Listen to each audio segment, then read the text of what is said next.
2023 October 7 ആരംഭിച്ച ഹമസ് Israel conflict ഏകദേശം 2ാം വർഷത്തിലേക്ക് കിടക്കുമ്പോൾ ഒരു 20 പോയിന്റ് കോംപ്രിഹെൻസീവ് പീസ് ഓഫ് ആക്ഷനുമായിട്ടാണ് US പ്രസിഡന്റ് ഡൊണാൾഡ് ട്രംപ് വന്നിരിക്കുന്നത്. So welcome to rise up. ഇന്ന് നമ്മൾ ഡിസ്കസ് ചെയ്യാൻ പോകുന്നത് ഈ ട്രംപിന്റെ 20 പോയിന്റ് ഗസ ആക്ഷൻ പ്ലാൻ അല്ലെങ്കിൽ പീസ് പ്ലാനിനെ കുറിച്ചിട്ടാണ്. ഇതിന്റെ പോസിറ്റീവ്സ് എന്തൊക്കെയാണ്, നെഗറ്റീവ് എന്തൊക്കെയാണ്, how this is going to impact the region as a whole എന്നുള്ളതായിരിക്കും നമ്മൾ ഇന്ന് ഡിസ്കസ് ചെയ്യുന്നത്. So as I already told, 2 വർഷം അടുക്കുമ്പം നമുക്ക് വേണമെങ്കിൽ പറയാം ഹിസ്റ്ററി കണ്ടിട്ടുള്ള one of the worst humanitarian crisis തന്നെയായിരുന്നു ഗസയിൽ നടന്നിട്ടുള്ള ഹമസിന് നേരെയുള്ള ഇസ്രായേലിന്റെ അറ്റാക്ക് എന്ന് പറയാം. ഏകദേശം 66,000 ആളുകൾ ഗസയിൽ തന്നെ മരണപ്പെട്ടിട്ടുണ്ട്. അതുപോലെ തന്നെ ഇസ്രായേലിന്റെ സൈഡിൽ നോക്കുകയാണെങ്കിൽ 1200ഓളം പേരുടെ ലൈഫ് ഇവിടെ നഷ്ടപ്പെട്ടിട്ടുണ്ട്. 250ഓളം ആളുകളെ ഹോസ്റ്റേജ് ആയിട്ട് എടുത്തിട്ടുണ്ട്. ഇതിലൊക്കെ ഉപരി നിങ്ങൾ നോക്കുകയാണെന്നുണ്ടെങ്കിൽ ഒരു ഇന്റർനാഷണൽ ലോയിലും അല്ലെങ്കിൽ ഒരു ഇന്റർനാഷണൽ ലോയിലുള്ള പ്രധാനപ്പെട്ട കാര്യം ഒരു അറ്റാക്ക് നടക്കുന്ന സമയത്ത് സിവിലിയൻ അറ്റാക്സ് കുറയ്ക്കുക എന്നുള്ളതാണ്. പക്ഷേ ഇതൊക്കെ ഭേദിച്ചുകൊണ്ട് ഹോസ്പിറ്റൽ, സ്കൂൾസ്, അതുപോലെ തന്നെ പബ്ലിക് പ്ലേസസ് ഈ ഒരു ഹമസ് ഇസ്രായേൽ കോൺഫ്ലിക്റ്റിനിടയിൽ അറ്റാക്ക് ചെയ്യപ്പെട്ടിട്ടുണ്ട്. അതുപോലെ തന്നെ ഇതിനൊക്കെ ഉപരി മരണങ്ങൾക്കൊക്കെ ഉപരി നിങ്ങൾ നോക്കുകയാണെന്നുണ്ടെങ്കിൽ എക്കണോമിക്കൽ ബ്ലോക്കേജ് ഉണ്ടായിട്ടുണ്ട്. ഹ്യൂമാനിറ്റേറിയൻ എയ്ഡ്, ഫുഡ് എന്ത് ചെയ്യുന്നില്ല, ഹമസുള്ള ഏരിയയിലേക്ക് അല്ലെങ്കിൽ ഗസയിലേക്ക് ഫുഡ് കടത്തിവിടാതിരിക്കുക, അതുപോലെ തന്നെ മെഡിക്കൽ എയ്ഡ് കടത്തിവിടാതിരിക്കുക, അങ്ങനെ കംപ്ലീറ്റ് ബ്ലോക്കേഡുകളിൽ നിന്നുള്ള one of the worst humanitarian crisis തന്നെയായിരുന്നു ഹമസ് ഇസ്രായേൽ കോൺഫ്ലിക്റ്റ് എന്ന് നമുക്ക് വിശേഷിപ്പിക്കാം.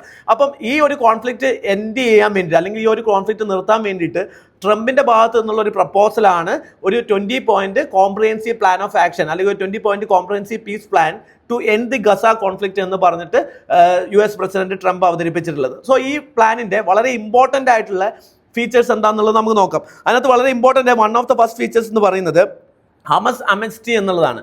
ബേസിക്കലി ഹമസിൽ ഇപ്പം ഇസ്രായേലിനെതിരെ ഫൈറ്റ് ചെയ്യുന്ന ആളുകൾ ഒന്നുകിൽ അവർക്ക് എന്ത് ചെയ്യാം, അവർക്ക് ഈ ഒരു പർട്ടിക്കുലർ പ്ലാൻ പ്രകാരം 2 ഓപ്ഷൻസ് ആണ് കൊടുക്കുന്നത്. ഒന്നാമത്തെ ഓപ്ഷൻ എന്ന് പറയുന്നത് they can give up the weapon, അവർക്ക് എന്ത് ചെയ്യാം, പീസ്ഫുൾ ആയിട്ട് തിരിച്ച് ഗസയിൽ തന്നെ താമസിക്കാം എന്നുള്ളതാണ്. അതല്ല, അവർക്ക് അവിടെ താമസിക്കാൻ താല്പര്യമില്ലെങ്കിൽ and the plan is proposing for a relocation plan.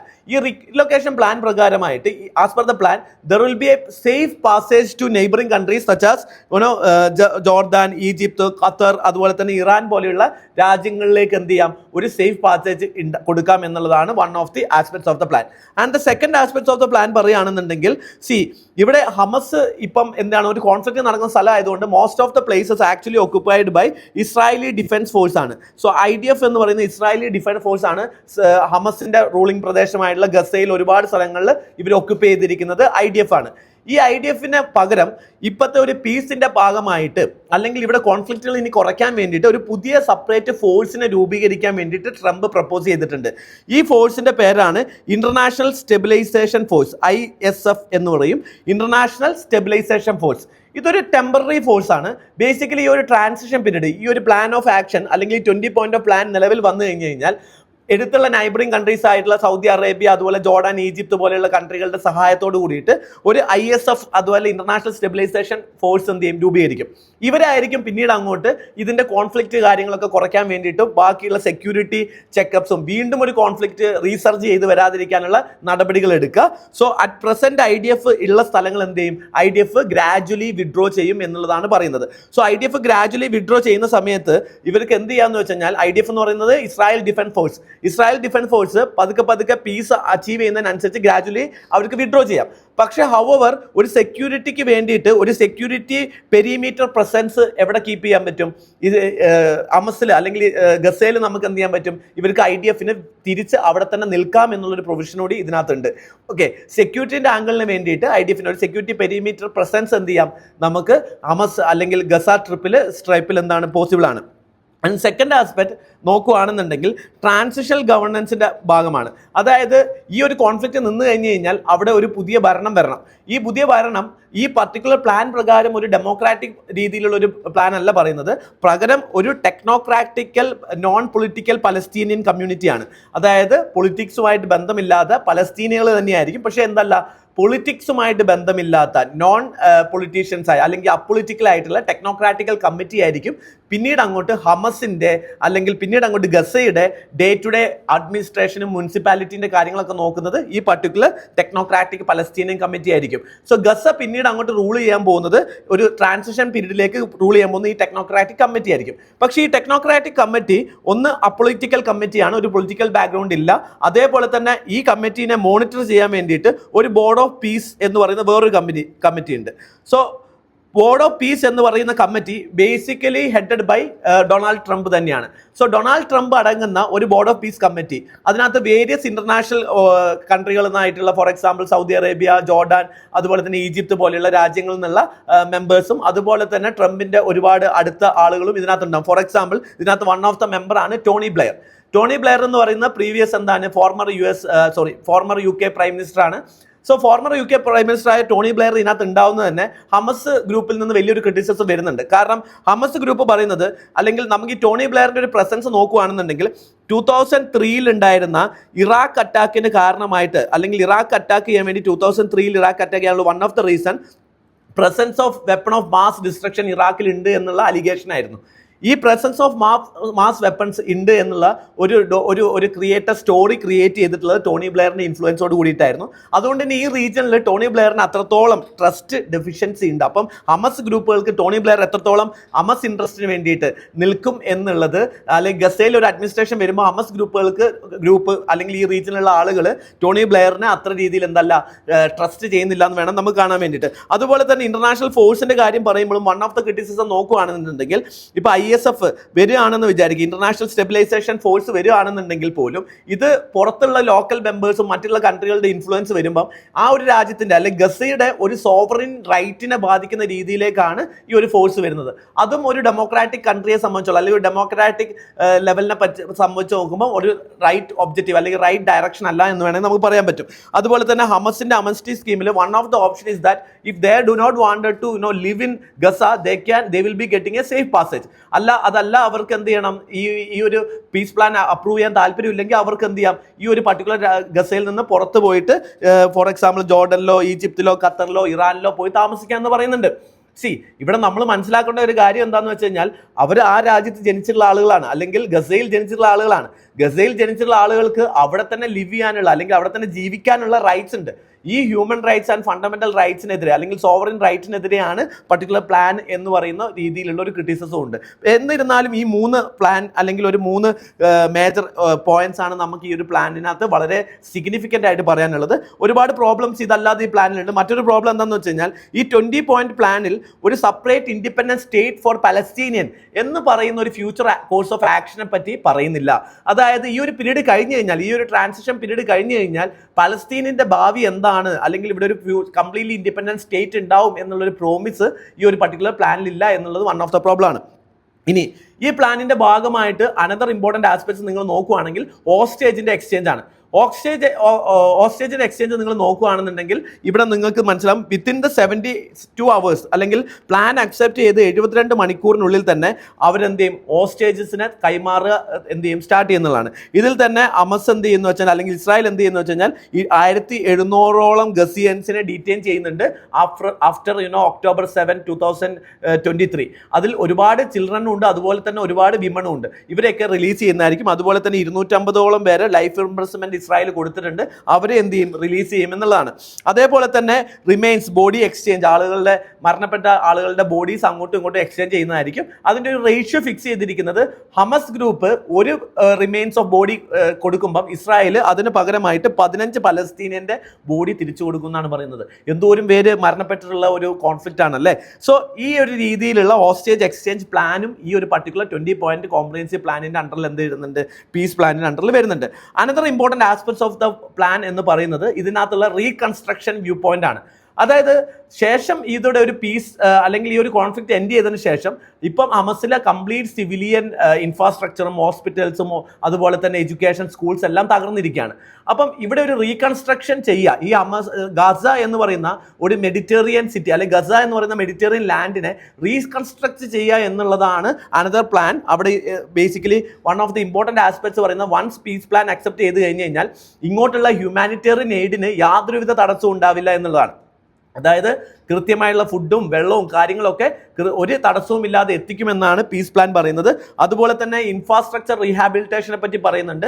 കൃത്യമായിട്ടുള്ള ഇൻഫ്രാസ്ട്രക്ചർ ഡെവലപ്മെന്റ് നടത്തും. അതുപോലെ തന്നെ ഹോസ്പിറ്റൽസ് പുതിയതായിട്ട് പണിയും. അതുപോലെയുള്ള അവിടെയുള്ള സിവിലിയൻ ഇൻഫ്രാസ്ട്രക്ചർ കാര്യങ്ങളൊക്കെ എന്ത് ചെയ്യുന്നു, വീണ്ടും പുതുക്കി പണിയുക എന്ന് പറയുന്ന പ്രൊജക്ട് കൂടി നടക്കുന്നതായിരിക്കും. ഹോസ്പിറ്റൽ ഫുഡ് സപ്ലൈ ഒക്കെ കൊടുക്കുക എന്നുള്ളതാണ്. അതുപോലെ തന്നെ ഫ്യൂച്ചർ ഒരു സിറ്റി ആയിട്ട് ഇതിനെ എന്ത് ചെയ്യുക, ഡെവലപ്പ് ചെയ്യുക എന്നുള്ളതൊക്കെയാണ് പ്ലാനിന്റെ ഭാഗം. പക്ഷേ ഈ പ്ലാനിനകത്ത് നിങ്ങൾ നോക്കിക്കഴിഞ്ഞ് കഴിഞ്ഞാൽ ഒരുപാട് ക്രിറ്റിസിസം നിങ്ങൾക്ക് ഇതിനകത്ത് തന്നെ കാണാൻ പറ്റും. ഒന്നാമത്തെ കാര്യം എന്ന് പറഞ്ഞു, ഓൾറെഡി ഞാൻ പറഞ്ഞു, ഇവർ ഫൈറ്റ് ചെയ്തത് ആ രാജ്യം വിട്ടു പോകാനല്ല, അല്ലെങ്കിൽ അവർക്ക് ഗസ വിട്ടു പോകാൻ വേണ്ടിയിട്ടല്ല. They fighted for the freedom.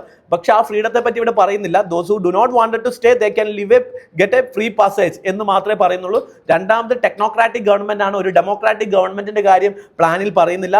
മൂന്നാമത്തെ കാര്യം ഇസ്രായേലിന്റെ ഇസ്രായേൽ ഡിഫൻസ് ഫോഴ്സ് വിഡ്രോ ചെയ്യുമെന്ന് പറഞ്ഞിട്ടുണ്ട്. എപ്പം വിഡ്രോ ചെയ്യുമെന്നുള്ള ഒരു ടൈം ലിമിറ്റ് ഈ ഒരു പ്രൊജക്റ്റിൽ പറയുന്നില്ല.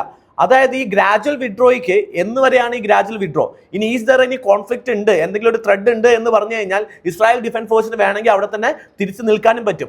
ഓൾറെഡി പ്ലാൻ തന്നെ എന്ത് പറയുന്നുണ്ട്, ഒരു സെക്യൂരിറ്റി പെരിമീറ്റർ പ്രസൻസ് ഇസ്രായേലിന് എന്ത് ചെയ്യാൻ പറ്റും, ഗസയിൽ പോസിബിൾ ആണെന്നും പറയുന്നുണ്ട്. അപ്പോൾ ഇതൊക്കെ ഒരു കൺഫ്യൂഷൻസ് ഉണ്ടാക്കുന്ന അല്ലെങ്കിൽ ഒരു കോൺസ്പിറൻസി ഉണ്ടാക്കുന്ന രീതിയിലുള്ള ഒരു പ്ലാനാണ്. അതുപോലെ തന്നെ ടോണി ബ്ലെയറിന്റെ പ്രസൻസ് ഈ പ്ലാനിലുള്ളത്. ട്രംപ് വളരെയധികം ടോണി ബ്ലെയറിന്റെ കോൺട്രിബ്യൂഷൻ ഒക്കെ അപ്ലോഡ് ചെയ്തിട്ടുണ്ട് ഈ ഒരു പർട്ടിക്കുലർ പ്ലാൻ ഉണ്ടാക്കാൻ ഭാഗമായിട്ട്. ഇതൊക്കെ ആ റീജിയനിനെ മിസ്ട്രസ്റ്റ് ക്രിയേറ്റ് ചെയ്യുന്ന കാര്യങ്ങളായിട്ട് തന്നെ പറയണം. സൗദി അറേബ്യ പോലെയുള്ള കൺട്രീസ് ഓൾറെഡി തന്നെ ഈ സേഫ് പാസേജിന്റെ കാര്യങ്ങൾ എന്ത് ചെയ്തിട്ടുണ്ട്, റിജക്ട് ചെയ്തിട്ടുണ്ട്. ഇനി ഈ ഒരു പ്ലാൻ എന്ന് പറയുന്നത് ട്രംപിനെ സംബന്ധിച്ചോളം ട്രംപിന് എന്തുകൊണ്ടാണ് ഇത്രയും ഇൻട്രസ്റ്റ് ഈ പർട്ടിക്കുലർ റീജിയനിൽ, അല്ലെങ്കിൽ ഈ കോൺഫ്ലിക്റ്റ് മാറ്റാൻ വേണ്ടിയിട്ട് ട്രംപിനെ സംബന്ധിച്ചോളം ട്രംപിന് ഒരു കോൺഫ്ലിക്റ്റ് റെഡ്യൂസ് ചെയ്യുക അല്ലെങ്കിൽ കോൺഫ്ലിക്റ്റ് ഡിഫ്യൂസ് ചെയ്യുക എന്ന് പറയുന്ന ഇൻട്രസ്റ്റ് മാത്രമേ ഉള്ളൂ, അതല്ലോ മറ്റെന്തെങ്കിലും പേഴ്സണൽ ഇൻട്രസ്റ്റ് ഉണ്ടോ എന്നുള്ളതാണ് വേറൊരു ചോദ്യം. ഇതിനകത്ത് നമ്മൾ നോക്കുകയാണെന്നുണ്ടെങ്കിൽ ഈ ഗസ സ്ട്രിപ്പ് എന്ന് പറയുന്ന ഒരു മെഡിറ്ററേനിയൻ ലാൻഡിനെ സംബന്ധിച്ചോളം പണ്ടേ ട്രംപിന് ഒരു കണ്ണുള്ള ഒരു സ്ഥലമാണ് ഇതെന്ന് പറയാം. മുന്നേ തന്നെ ഒരു റൈബീരിയ ലൈക്ക് പ്രൊജക്ട് അല്ലെങ്കിൽ ഒരു റൈബീരിയ ലൈക്ക് പ്രൊജക്ട് ഗസയിൽ ബിൽഡ് ചെയ്യണം എന്ന് പറഞ്ഞ് ട്രംപ് ഒരു പ്രപ്പോസൽ വെച്ചിട്ടുണ്ടായിരുന്നു. ആ പ്രപ്പോസലിന്റെ ഭാഗമായിട്ട് വലിയൊരു ടൂറിസ്റ്റ് സ്പോട്ട് ആക്കിയിട്ട് ഈ സ്ഥലത്തെ മാറ്റുക, ഒരുപാട് ടൂറിസ്റ്റ് പൊട്ടൻഷ്യൽ ഉള്ള സ്ഥലമാണ്, ഒരുപാട് പബ്ലിക് ടൂറിസ്റ്റ് ബിൽഡിംഗ് ഉണ്ടാക്കുക എന്നുള്ളത് ട്രംപിന്റെ ഒരു ആഗ്രഹമായിരുന്നു. ഈ ഒരു പ്ലാനിലെ റീകൺസ്ട്രക്ഷനിലും ഇത്തരത്തിലുള്ള ഒരു ഓപ്പർച്യൂണിറ്റി എന്ത് ചെയ്യുന്നുണ്ട്, ഗസയിൽ വരുന്നുണ്ട്. അപ്പൊ ഈ ഓപ്പർച്യൂണിറ്റി എന്ന് പറയുന്നത് ട്രംപ് എന്ന് പറയുന്ന ഒരു ഇൻവെസ്റ്ററിന് അല്ലെങ്കിൽ ട്രംപ് ആസ് എ ബിസിനസ് മാനിനെ സംബന്ധിച്ചോളം ഇത് വലിയൊരു ഓപ്പർച്യൂണിറ്റി തന്നെയാണെന്ന് നമുക്ക് പറയേണ്ടി വരും. ആ ഒരു ഓപ്പർച്യൂണിറ്റി എൻക്യാഷ് ചെയ്യേണ്ട ഒരു പ്ലാനിന്റെ ആവശ്യകതയോടെ എന്ത് ചെയ്യുന്നുണ്ട് ഇവിടെ കാണുന്നുണ്ട്. ഈ റീബിൽഡിംഗ് അല്ലെങ്കിൽ റീകൺസ്ട്രക്ഷൻ എന്ന് പറയുന്നത് വലിയൊരു പോസിബിലിറ്റിയാണ് ട്രംപിനെ സംബന്ധിച്ചോളം. അനദർ ഇമ്പോർട്ടന്റ് ആസ്പെക്ട്സ് നിങ്ങൾ ട്രംപിനെ പറ്റി നോക്കുകയാണെങ്കിൽ why Trump is so much interested എന്ന് നോക്കിക്കഴിഞ്ഞാൽ ട്രംപിന്റെ ഇപ്പോഴുള്ള ഏറ്റവും വലിയ സ്വപ്നം അല്ലെങ്കിൽ ഏറ്റവും വലിയൊരു ആവശ്യം എന്ന് പറയുന്നത് നോബൽ പീസ് പ്രൈസ് കിട്ടുക എന്നുള്ളതാണ്. പാകിസ്ഥാനൊക്കെ ഓൾറെഡി ഒരുപാട് തവണ നോബൽ പീസ് പ്രൈസിന് ട്രംപ് വളരെ യോജിച്ച ആളാണെന്ന് പറഞ്ഞ് പ്രപ്പോസൽ ഉണ്ടാക്കുകയുണ്ടായി. അപ്പം ഇസ്രായേൽ പലസ്തീൻ കോൺഫ്ലിക്റ്റ് അല്ലെങ്കിൽ ഇസ്രായേൽ ഹമസ് കോൺഫ്ലിക്റ്റ് നിർത്തിക്കഴിഞ്ഞ് കഴിഞ്ഞാൽ ഒരു നോബൽ പീസ് പ്രൈസ് കിട്ടാനുള്ള ചാൻസ് ട്രംപിന് വളരെ കൂടുതലാണ്. കാരണം തന്നെ ഇതിന് മുന്നേയുള്ള ഇസ്രായേൽ പലസ്തീൻ കോൺഫ്ലിക്റ്റ് റെഡ്യൂസ് ചെയ്യാൻ വേണ്ടിയിട്ടുള്ള ഒരു എഗ്രിമെന്റ് ആണ് ഓസ്ലോ അക്കോർഡ് എന്ന് പറയുന്നത്. ഈ ഓസ്ലോ അക്കോർഡ് പ്രകാരം അന്ന് ഓസ്ലോ അക്കോർഡ് കൺക്ലൂഡ് ചെയ്തതിന്റെ ഭാഗമായിട്ട് 2 ഇസ്രായേൽ പ്രൈം മിനിസ്റ്റർമാർക്കും അതുപോലെ തന്നെ പലസ്തീനിയൻ ലീഡറായ യസർ അർഫത്തിനും എന്ത് കിട്ടിയിട്ടുണ്ട്, നോബൽ പീസ് പ്രൈസ് കിട്ടിയിട്ടുണ്ട്. അപ്പോൾ ഈ ഒരു പർട്ടിക്കുലർ കോൺഫ്ലിക്റ്റ് സോൾവ് ചെയ്യുകയാണെങ്കിൽ ട്രംപിനെ സംബന്ധിച്ചോളം ട്രംപിനും ഒരു നോബൽ പീസ് പ്രൈസ് കിട്ടാനുള്ള ചാൻസസ് വളരെ അധികം കൂടുതലാണ്. രണ്ടാമത്തെ important aspect as I already told reconstruction and investment opportunity. ട്രംപിനെ സംബന്ധിച്ചോളം Trump as A business man he look at economical perspective നോക്കുകയാണെന്നുണ്ടെങ്കിൽ അവിടുന്ന് എന്ത് ചെയ്യാൻ പറ്റും, റീകൺസ്ട്രക്ഷൻ ഒബ്ജക്റ്റീവും അവിടുന്ന് പൈസ ഉണ്ടാക്കാനുള്ള പോസിബിലിറ്റി അവിടെ ഉണ്ട്. മൂന്നാമത്തെ നോക്കുകയാണെന്നുണ്ടെങ്കിൽ ഇതിന്റെ സ്ട്രാറ്റജിക്കൽ കണക്ഷൻസും കാര്യങ്ങളൊക്കെ നിങ്ങൾ നോക്കുകയാണെങ്കിൽ ട്രംപിന്റെ തന്നെ സൺ ഇൻ ലോ ആയിട്ടുള്ള ജാരഡ് കഷ്ണറിനെ സംബന്ധിച്ചോളം he's A business man and he has A direct interest in the middle east region. ആ റീജിയനിൽ പർട്ടിക്കുലർ ബിസിനസ് ഇൻട്രസ്റ്റ് ഉള്ള ആളാണ്. അപ്പം ഒരു ബിസിനസ് പ്രപ്പോസലൂടെ ആയിട്ട് അതിനകത്തൊരു ഇൻട്രസ്റ്റ് ഉണ്ട് എന്നുള്ള കാര്യം നമുക്ക് തള്ളിക്കളയാൻ പറ്റില്ല എന്നുള്ളതാണ്. എന്നിരുന്നാലും ഇന്റർനാഷണൽ കമ്മ്യൂണിറ്റിയുടെ അല്ലെങ്കിൽ ഇന്റർനാഷണൽ കൺട്രീസിന്റെ ഒരു റെസ്പോൺസ് എന്തായിരുന്നു ഈ പ്ലാനിനോട് ചോദിച്ചു കഴിഞ്ഞാൽ ഒരുപാട് countries especially Qatar and Jordan, UAE, Indonesia, Pakistan, Turkey, Saudi Arabia, Egypt ഒക്കെ ഈ ഒരു പ്ലാൻ എന്ത് ചെയ്തിട്ടുണ്ട്, വെൽക്കം ചെയ്തിട്ടുണ്ട്. അറിയിച്ചിട്ടുണ്ട്. അതുപോലെ തന്നെ ഗ്ലോബൽ പവറായുള്ള റഷ്യയും ചൈനയും അവരുടെ സപ്പോർട്ട് തരും എന്നുള്ളത് അറിയിച്ചിട്ടുണ്ട്. ഇന്ത്യയും ഈ പ്ലാൻ ഒരു പീസ്ഫുൾ പ്ലാനിന് വേണ്ടി ഇന്ത്യയും സപ്പോർട്ടാന്നുള്ള കാര്യത്തിൽ ഇന്ത്യ എന്ത് ചെയ്തിട്ട് പറഞ്ഞിട്ടുണ്ട്. അപ്പോൾ ഒരു ഗ്ലോബൽ കമ്മ്യൂണിറ്റിയിൽ നിന്ന് നോക്കുകയാണെന്നുണ്ടെങ്കിൽ ഓൾമോസ്റ്റ് പ്ലാനിന് ഒരു അക്സെപ്റ്റൻസ് ആണ് നമുക്ക് കാണാൻ പറ്റുന്നത്, especially the countries from that particular region. അതേപോലെ പക്ഷേ ഹവർ ഈ ഒരു പ്ലാൻ ഉണ്ട് എന്ന് പറയുന്നത് ഇതിനകത്ത് ചലഞ്ചസ് ഇല്ല എന്നുള്ളതിൽ അർത്ഥം. ഒന്നാമത്തെ problem as I already told, Hamas ഗ്രൂപ്പിൽ നിന്ന് ഈ പ്ലാനിനെതിരെ അത്ര സ്വീകാര്യതയല്ല വന്നിട്ടുള്ളത്. സ്വാഭാവികമായിട്ടും അവർ ഫൈറ്റ് ചെയ്തതിന്റെ ഒരു റീസൺ, അല്ലെങ്കിൽ അവർ ഫൈറ്റ് ചെയ്ത റീസൺ ഓഫ് ഇൻഡിപെൻഡൻസ് അല്ലെങ്കിൽ ഒരു ഇൻഡിപെൻഡൻസ് സ്റ്റേറ്റ് ഫോർ പലസ്തീനിയൻ എന്ന് പറയുന്ന ഒരു ഒബ്ജക്റ്റീവിനെ പറ്റി പ്ലാനിൽ ആബ്സെന്റ് ആണ്. അതുകൊണ്ട് തന്നെ ഹമസ് ഈ കംപ്ലീറ്റ് ആയിട്ട് ഈ പ്ലാൻ അക്സെപ്റ്റ് ചെയ്യുമോ എന്നുള്ളത് നമ്മൾ നോക്കി. കാരണം already from the sides of ഹമസ് various discussion വരുന്നത് ഈ പ്ലാൻ അവരെന്ത് ചെയ്യും, റിജക്ട് ചെയ്യും എന്നുള്ളത് തന്നെയാണ്. അതുപോലെ തന്നെ റീജിയണൽ പാർട്ടീസിന്റെ നല്ല റീജിയണൽ ഓപ്പോസിഷൻ നോക്കുകയാണെന്നുണ്ടെങ്കിൽ Saudi Arabia, Egypt and Jordan already criticise the safe entry അല്ലെങ്കിൽ safe passage to these countries എന്ന് പറയുന്ന പ്ലാനിലെ ഓപ്ഷനെതിരെയാണ് ഈജിപ്തും ജോർഡാനും സൗദി അറേബ്യയൊക്കെ ഓൾറെഡി നിൽക്കുന്നത്. കാരണം അതിന് വേണ്ടിയിട്ടല്ല ഹമസ് എന്ത് ചെയ്തിട്ടുള്ളത്, ഇത് ഫൈറ്റ് ചെയ്തിട്ടുള്ളത്. അതുപോലെ തന്നെ സോവറിൻ കൺസേൺസ് ആണ് എല്ലാ കാര്യങ്ങളും. ഇപ്പോൾ പീസ് ബോർഡ് എന്ന് പറയുന്ന ട്രംപിന്റെ ബോർഡ് എക്സ്റ്റേണൽ ബോഡിയാണ്.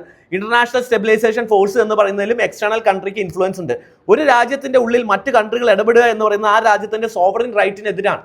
സോ അതും ഒരു ഇന്റർനാഷണൽ കൺസേൺസ് തന്നെയാണ്. ദെൻ ഓപ്പറേഷണൽ ഗ്യാപ്സിലേക്ക് എന്ന് ഇവർ ഇറങ്ങും, എന്താണ് പുതിയ മാപ്പിംഗ് സിസ്റ്റം എന്തായിരിക്കും രാജ്യത്തിന്റെ, എന്നായിരിക്കും ഇസ്രായേൽ എന്ത് ചെയ്യുക, വിഡ്രോ ചെയ്യുക എന്നുള്ളതിനെ പറ്റിയൊന്നും ക്ലാരിറ്റി ഇല്ല. ഇന്ത്യയെ സംബന്ധിച്ചോളം ഇന്ത്യയുടെ സ്ട്രാറ്റജിക്കൽ ഇൻട്രസ്റ്റ് നോക്കുകയാണെന്നുണ്ടെങ്കിൽ ഈ ഒരു പർട്ടിക്കുലർ റീജിയനിൽ ഇന്ത്യയുടെ 90,000 ഓഫ് ഇന്ത്യൻ ഡയസ്പൊറ ഉള്ള ഒരു സ്ഥലമാണ് ഈ ഒരു പർട്ടിക്കുലർ റീജിയൻ. 19,000 അതിൽ തന്നെ 18,000 ഇസ്രായേൽ തന്നെ എന്താണ് ഡയറക്റ്റ് ഉള്ള ഒരു പർട്ടിക്കുലർ റീജിയനാണ്. 99 മില്യൺ അല്ലെങ്കിൽ ആളുകൾ എന്ത് ചെയ്യുന്നുണ്ട് ഈ ഒരു പർട്ടിക്കുലർ സ്ഥലത്ത്. 90 lakhs ആളുകൾ എന്ത് ചെയ്യുന്നത് ഈ പർട്ടിക്കുലർ റീജിയനിലുണ്ട്. 18,000 ആളുകൾ ഇസ്രായേലിൽ തന്നെ ഉണ്ട് എന്ന് നമുക്ക് പറയാൻ പറ്റും. എനർജി സെക്യൂരിറ്റിന്റെ കാര്യം നോക്കുകയാണെങ്കിൽ ഇന്ത്യന്റെ 80% of the oil comes from this particular region എന്നുള്ളതാണ്. അപ്പം എനർജി സെക്യൂരിറ്റിയുടെ ഭാഗമായിട്ടും ഈ ഒരു പർട്ടിക്കുലർ റീജിയൻ ഇന്ത്യക്ക് ഇമ്പോർട്ടൻ്റ് ആണ്. അതുപോലെ തന്നെ റീകൺസ്ട്രക്ഷൻ്റെ ആസ്പെക്റ്റിൽ, since the plan is talking about reconstruction of Gaza strip എന്ന് പറയുമ്പം അവിടെ ആരാണ് ഇൻവെസ്റ്റ് ചെയ്യുന്നത്, ആരൊക്കെയാണ് അവിടെ ഇൻവോൾവ് ആവുന്നത് എന്നുള്ളതും അതിൻ്റെ ഒരു ഓപ്പർച്യൂണിറ്റിയും ഇന്ത്യയുടെ സ്ട്രാറ്റജിക് ഇൻട്രസ്റ്റിന് വളരെ ഇമ്പോർട്ടൻ്റ് ആയുള്ള ഒരു ആസ്പെക്ട്സ് ആണ്. അതേപോലെ തന്നെ India already India middle east Europe economic corridor എന്ന് പറയുന്നത് ഇന്ത്യയുടെ ട്രേഡ് ബൂസ്റ്റ് ചെയ്യാനുള്ള, എസ്പെഷ്യലി യൂറോപ്യൻ റീജിയനിലേക്കുള്ള ട്രേഡ് ബൂസ്റ്റ് ചെയ്യാനുള്ള പ്ലാൻസ് ഒക്കെ ഓൾറെഡി ഉള്ള സ്ഥിതിക്ക് ഇന്ത്യയുടെ ഇൻവോൾവ്മെന്റ് ഉണ്ടാവുക എന്നുള്ളത് വലിയ ഇമ്പോർട്ടൻ്റ് ആയ ആസ്പെക്ട്സ് ആണ്. ഇന്ത്യയെ സംബന്ധിച്ചോളം ഇതിനകത്തുള്ള ഏറ്റവും വലിയ പ്രോബ്ലം എന്താണെന്ന് പറഞ്ഞു കഴിഞ്ഞാൽ പാകിസ്ഥാന്റെ ഇൻവോൾവ്മെന്റ് ആണ്. പാകിസ്ഥാനെ സംബന്ധിച്ചോളം പാകിസ്ഥാന്റെ ഇൻവോൾവ്മെന്റ് ഈ ഒരു 20 പോയിന്റ് പീസ് പ്ലാൻ ഉണ്ടാക്കുന്നതിൽ പാകിസ്ഥാന്റെ ഇൻവോൾവ്മെന്റ് വലുതായിരുന്നു എന്നുള്ളത് ട്രംപ് ഓൾറെഡി പബ്ലിക്കായിട്ട് അക്സെപ്റ്റ് ചെയ്യുകയും അതുപോലെ തന്നെ ഈ ഒരു പ്ലാൻ ഇമ്മീഡിയറ്റ്ലി തന്നെ പാകിസ്ഥാൻ വെൽക്കം ചെയ്യുകയും ചെയ്തു. അപ്പോൾ ഹമസ് റീകൺസ്ട്രക്ട് ചെയ്യുന്ന ഒരു പോയിന്റിൽ പാകിസ്ഥാന് വലിയൊരു ഇൻവോൾവ്മെന്റ് വരുവാണ് എന്നുണ്ടെങ്കിൽ അത് ഇന്ത്യയുടെ സെക്യൂരിറ്റി ഡിലമേനെ അത് ബാധിക്കും, അല്ലെങ്കിൽ സെക്യൂരിറ്റി കൺസേൺസ് ആണ്. ഇന്ത്യയെ സംബന്ധിച്ചോളം ഈ ഒരു പർട്ടിക്കുലർ റീജിയനിൽ ഇന്ത്യ മറ്റ് കൺട്രിയേക്കാളും വളരെ സെക്യൂർ അല്ലെങ്കിൽ ഒരു സ്ട്രാറ്റജിക്കൽ ഡിലമയുള്ള ഒരു പൊസിഷൻ ആണെന്ന് വേണമെങ്കിൽ നമുക്ക് പറയേണ്ടി വരും. കാരണം ഇന്ത്യ ഇവിടെ ബാലൻസ് ചെയ്യേണ്ട ഒരു ട്രൈലാംഗുലർ പവറിനെയാണ് നമുക്ക് ഇവിടെ ബാലൻസ് ചെയ്യേണ്ടത്. ഇന്ത്യക്ക് ഇസ്രായേലിനെ ബാലൻസ് ചെയ്യണം, അതുപോലെ തന്നെ ഇറാനെ ബാലൻസ് ചെയ്യണം, അതുപോലെ തന്നെ സൗദി അറേബ്യനെ ബാലൻസ് ചെയ്യണം എന്നുള്ളതാണ്. അപ്പോൾ 3 ഗ്രൂപ്പും 3 ഡിഫറെന്റ് ഇൻട്രസ്റ്റ് ഗ്രൂപ്പുകൾ ആയതുകൊണ്ട് തന്നെ 3 രാജ്യങ്ങളെയും ബാലൻസ് ചെയ്യുക എന്നുള്ളത് ഇന്ത്യക്ക് വൺ ഓഫ് ദി ഒരു സ്ട്രാറ്റജിക് അല്ലെങ്കിൽ സെക്യൂരിറ്റി ചലഞ്ചായി തന്നെ നമുക്ക് ഒരു ഡിപ്ലോമാറ്റിക് ചലഞ്ചായിട്ട് തന്നെ പറയേണ്ടി വരും. അതിൽ എസ്പെഷ്യലി പാകിസ്ഥാന്റെ involvement in this particular plan എന്ന് പറയുന്നത് ഇന്ത്യക്ക് വലിയൊരു തലവേദന തന്നെയാണ്. അപ്പം അവിടെ റീകൺസ്ട്രക്ഷനിൽ എത്രത്തോളം പാകിസ്ഥാന് റോൾ ഉണ്ടാവും എന്നുള്ളത് ഇന്ത്യ നോക്കിക്കാണ്ടതാണ്. ഹൗവർ ഈ പ്ലാനിന്റെ ഭാവി എന്താണ് എന്നുള്ളത് ഹമസിന്റെ കംപ്ലീറ്റ് ഡിസിഷൻ പോലെ ഇരിക്കും. Anyway discussions are going on. So mostly plan reject ചെയ്യണം എന്നുള്ളതൊക്കെയാണ് ഹമസിന്റെ ഭാഗത്തു നിന്നുള്ള ടോക്സും കാര്യങ്ങളൊക്കെ വരുന്നത്. എനിവേ നമുക്ക് എന്ത് ചെയ്യാം, കാത്തിരുന്ന് കാണാം. ഫർദർ അപ്ഡേറ്റുമായിട്ട് അടുത്തത് നമ്മൾ ഉടനെ വരുന്നതായിരിക്കും. Thank you for watching.